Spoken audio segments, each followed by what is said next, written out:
देख पार्वती, लड़कियां पराया धर्म होती है और जितना जल्दी इन्हें घर से विदा कर दे उतना अच्छा है।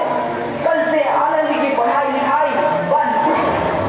पर बापू, इसमें मेरी क्या गलती है? आप मुझे पढ़ाई करने क्यों नहीं देते? तेरी गलती है कि तू एक लड़की है। लड़का होती तो क्या बापू? लड़का होती तो क्या? लड़की, ज्यादा जबान ना चला, नहीं तो जबान अलग से खींचकर बाहर निकाल दूंगा। बापू, मैं पढ़ लिख कर कुछ बनना चाहती हूँ। मेरी पढ़ाई ना रोको बापू। आनंदी, तुझे पढ़ना है तो पढ़, लेकिन सारी उम्र बाप की छाती पर ही बोझ बनकर ना बैठ। पर बापू, अभी तो मेरी उम्र पढ़ाई लिखाई की है। मुझे पढ़ लिख कर डॉक्टर बनना है। पढ़ाई पढ़ाई पढ़ाई, आज तो तेरी किताबों का काम तमाम करके ही छोड़ूंगा।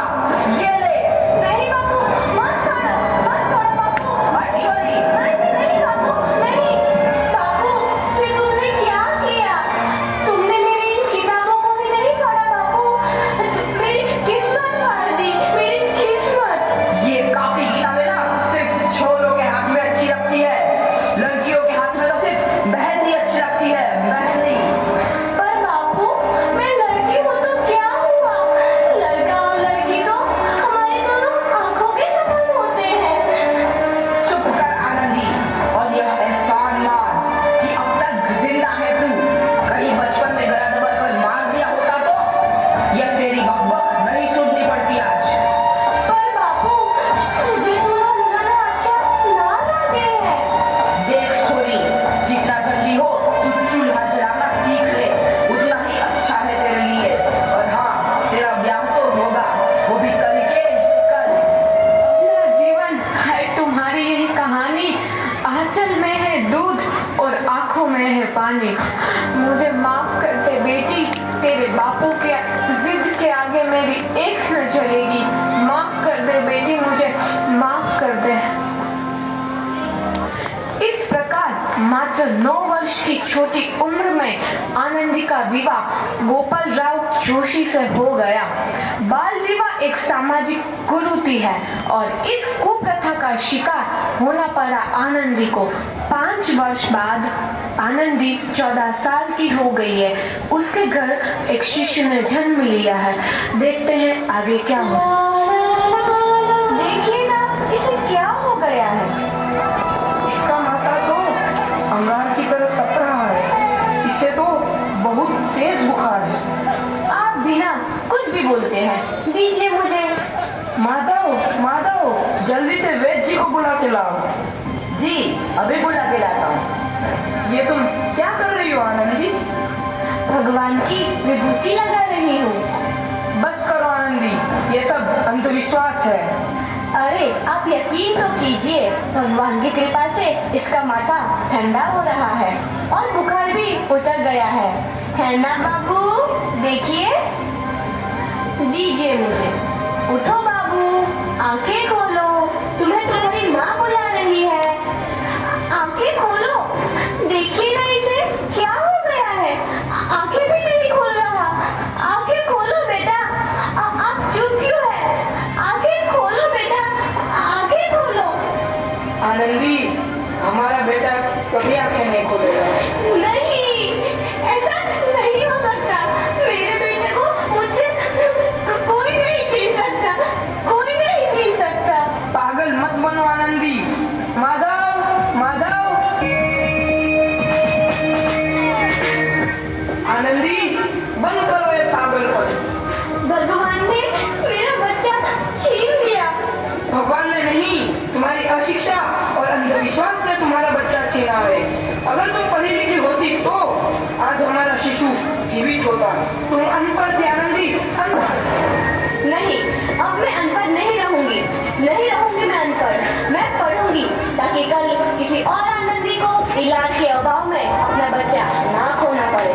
शाबाश आनंदी, और यही तुम्हारे अपराध के लिए प्रायश्चित भी है।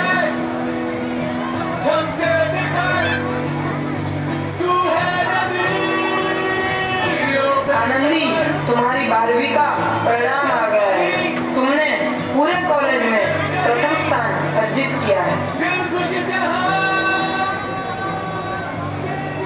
आनंदी, तुम्हारी मेहनत रंग लाई है। तुम्हें शिक्षा वृत्ति मिली है। ये लो तुम्हारे अमेरिका जाने की टिकट। मुझे शिक्षा वृत्ति मिल गई, मैं अमेरिका जा रही हूँ। पर ये सब मैं अकेले कैसे कर पाऊंगी? ली, अपना आप को इतना कमजोर क्यों समझ रही हो? फिर इतना पढ़ने लिखने का क्या फायदा? तुम अभी गवार की गवार नहीं हूँ मैं अब गवार।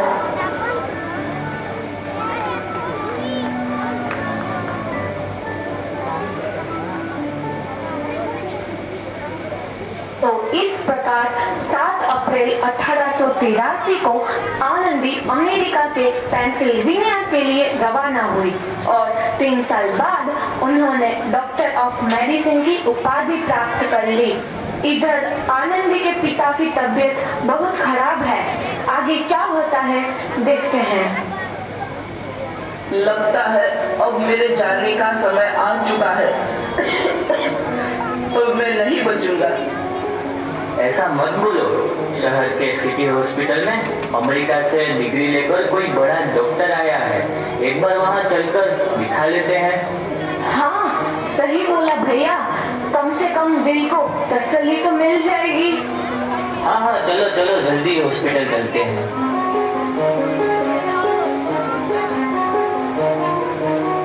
इस मरीज की हालत तो बहुत ही खराब है। कोई चमत्कार ही इसे बचा सकता है। ऐसा मत बोलो भाई। डॉक्टर साहब कब तक आ जाएंगे? लो आ गई डॉक्टर मैडम। डॉक्टर मैडम जल्दी देखिए, मरीज की हालत बहुत ही खराब है।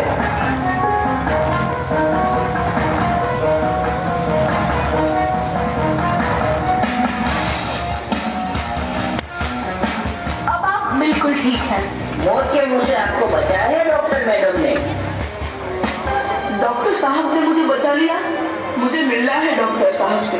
डॉक्टर साहब नहीं, डॉक्टर मैडम बोलो। डॉक्टर मैडम, उन्होंने ही तुम्हें जीवन दान दिया है। लो आ गए डॉक्टर मैडम, मिल लो उनसे।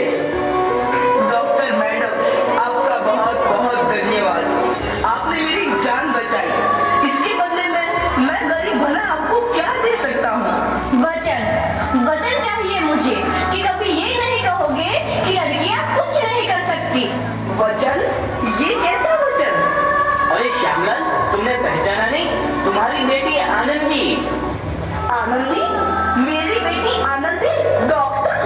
हाँ बाबू, वही आनंदी जिसके लिए बचपन में तूने चूल्हा और दुल्हा के अलावा कुछ नहीं सोचा था। आनंदी, आनंदी मेरी बेटी, मुझे माफ कर दे। मैं तेरा गुनहगार हूँ बेटी।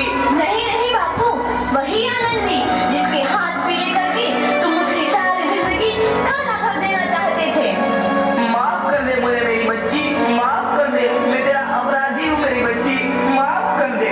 नहीं बापू, मैंने तो तेरा एहसान चुकाया है। याद है ना अपना एहसान जो बचपन में तुमने मुझ पर किया था? ताने सुना सुना कर जीते जी मार डाला था मुझको। अब बोल, और किस किस को मारेगा? आनंदी बेटी, मुझे माफ कर दे मेरी बच्ची। मैं तेरा गुनहगार हूँ। बाबू, आपने ही तो बोला था किताबें सिर्फ बेटों के हाथ में अच्छी लगती है, बेटियों के हाथ में तो सिर्फ मेहंदी। बेटों और बेटियों में फर्क करना तो आंखों में फर्क करने समान है। एक का पढ़ना और दूसरे का ना पढ़ना सामाजिक अंधकार है बापू, सामाजिक अंधकार। उपकार मांगता हूँ मैं तुझ जैसी बेटी का, जिसने सारी उम्र मुझसे कुछ ना मांगा। मांगा तो सिर्फ बराबरी का दर्जा। वरना सच तो यह है कि मैं तेरी माफी के लायक भी ना हूँ। मुझ जैसा बाप तेरी बराबरी कर सके, उसके मैं लायक भी ना हूँ मेरी बेटी, मैं लायक भी ना हूँ। अपने बापू को क्या माफ नहीं करोगी आनंदी?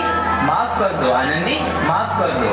सुबह का भूला यदि शाम को घर लौट आए तो उसे भूला नहीं कहते। बापू। तो इस प्रकार आनंदीबाई जोशी ने अपनी मेहनत और अटूट इरादे से न केवल भारत की पहली महिला डॉक्टर बनी, बल्कि आगे चल के उन लड़कियों के लिए सुनहरा रास्ता दिखा गई जो जीवन में कुछ करना चाहती थी।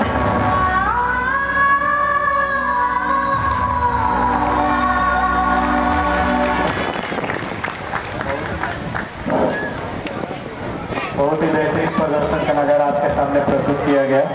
अभी आपके सामने जो अगले प्रतिभागी हैं वो अभिजीत जो आपके सामने देशभक्ति के समर्पित करते हुए कुछ वाक्य आपके सामने प्रस्तुत करेंगे। तो जोरदार तालियों से स्वागत कीजिए अभिजीत का।